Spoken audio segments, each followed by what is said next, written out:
Assalamualaikum. Jumpa ketemu kita kembali di siaran Ajak channel di YouTube. Saya sentiasa mendoakan kalian semua kawan-kawan berada dalam keadaan ceria selalu, insya-Allah ya. Okey, pada hari ini kita teruskan perkongsian tentang rumah busuk. Mungkin saya nak sentuh sikit. Hari tu saya cakap macam mana kita nak cari rumah busuk kan. Dan kalau dah jumpa rumah busuk pun, ini kaedah pembelian pula. Kaedah pembelian rumah busuk ni saya pernah sentuh hari terdahulu bahawa salah satu kaedah iaitu pembelian secara subsale dan lelong. Dua kaedah saja yang saya selalu amalkan lah ya. Apabila kita sebut dengan pembelian subsale ni mudah lah ya. Mudah bagi saya proses ni, tak susah mana pun, insya-Allah ya. Yang penting you all ada hasrat untuk memiliki rumah busuk. Kalau pembelian secara subsale ni, maknanya kaedah yang pertama, caranya ialah mudah je. You all cari rumah-rumah yang mana you all nak membeli tersebut. Rumah tu katalah rumah yang uzur ke, rumah yang buruk ke, ataupun rumah subsale yang biasa-biasa. Beli, mana kalau you all ada berjumpa dengan owner yang nak menjual rumah tersebut, itu lagi mudah lah. Maknanya berhubung direct dengan owner. Mana direct dengan owner, kalau you all ada kesempatan, ada kemahiran, mana boleh buat pembelian secara terus dengan owner, boleh membuat proses pertukaran nama di pejabat tanah. Itu tidak menggunakan khidmat peguam, khidmat lawyer. Tapi seterusnya proses, kalau you all jumpa nak menggunakan khidmat lawyer, mana lantiklah lawyer ataupun peguam untuk menjalankan transaksi penjualan rumah tersebut, iaitu buat pertukaran hak milik. Itu proses begitu saja. Mana lawyer akan uruskan semuanya, insya-Allah. Tak ada masalah bagi saya. Itu bagi saya itu proses tu mudah. Lawyer akan guide sampailah peringkat selesai rumah tersebut. Itu kata ibarat kata secara pembelian secara tunai. Pembelian pula, kalau you all membeli rumah subsale secara loan menggunakan pembayaran bank, pembayaran LPPSA, lembaga perumahan sektor awam, pembayaran rumah sektor awam, itu prosesnya ada sedikit panjang sedikit. Mana mudahnya senang cakap, you all masih nak perlu melantikkan lawyer, peguam untuk khidmat mereka. Iaitu pertama tadi, hasrat berbincanglah dengan tuan rumah untuk membeli. Belinya mudah je. Mana proses tadi, kalau tuan rumah perlukan sedikit deposit awalan sebagai tanda untuk sudi untuk membeli rumah tersebut, dia pun tidak deal dengan buyer-buyer lain, bayarlah sedikit deposit. Kalau rasa khuatir untuk bayar direct dengan owner, boleh melalui pihak lawyer tadi. Lawyer kita nanti, kita carilah mana lawyer yang sesuai, mungkin yang pernah berhubung dengan you all, ataupun lawyer mana-mana kenalan yang lain, boleh bertanya dengan kawan-kawan.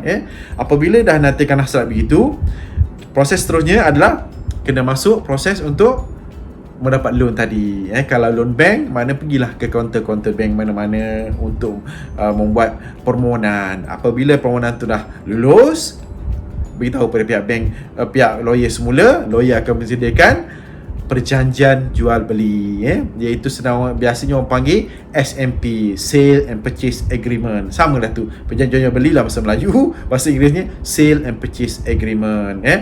Okey, pada situ prosesnya, apabila dah ada SMP tersebut, tampaknya loan bank tadi dah lulus, pergi ke bank balik, bawa SMP, mana dah tunjuk kepada pihak bank bahawa saya telah bersetuju untuk beli sekian-sekian, tuan rumah pun telah bersetuju sekian-sekian, kerana telah ada buktinya, apa? Sale and Purchase Agreement. Okey, daripada situ, maknanya pihak bank akan melantik lawyer yang sama ataupun lawyer yang lain. Sebabnya tadi kita buat lawyer tadi adalah pihak pertama adalah di antara pembeli dengan penjual. Seterusnya proses seterusnya adalah di antara pihak pembeli dan pembiaya, orang yang memberi wang, orang yang memberi loan.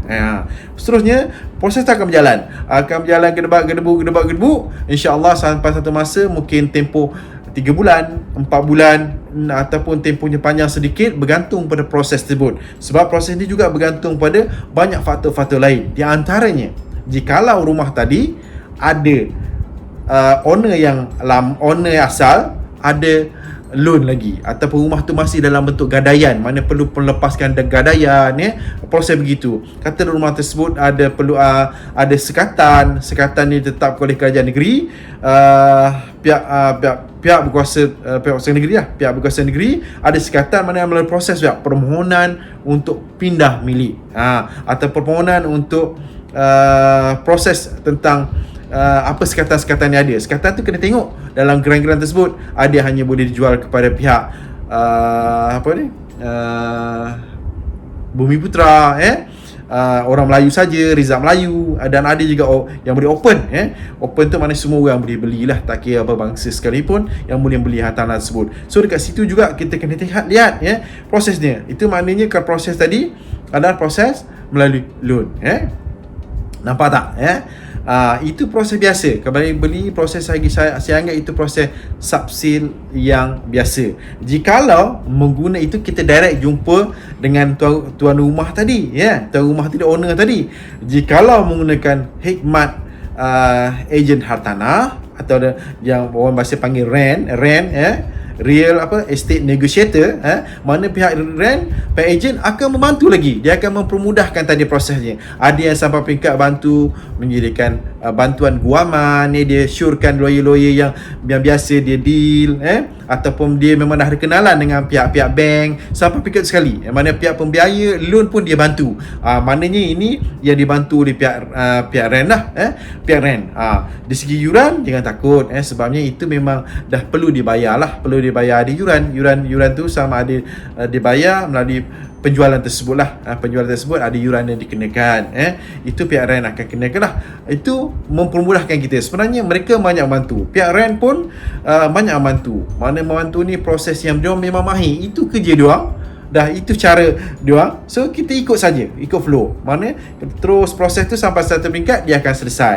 Itu dengan cara pembelian secara subsil. Okey, InsyaAllah di lain kesempatan saya bahas untuk menyambung sedikit tentang proses untuk pembelian rumah ini melalui cara lelongan pula. Macam mana lebih kurang gambaran, mungkin tidak detail, tapi dapatlah gambaran macam mana untuk pembelian secara melalui kaedah lelongan. InsyaAllah kita bertemu kembali lagi di lain siaran, di lain kesempatan. Dan insyaAllah saya akan berkongsi tentang proses flow lebih kurang lelong pula, InsyaAllah.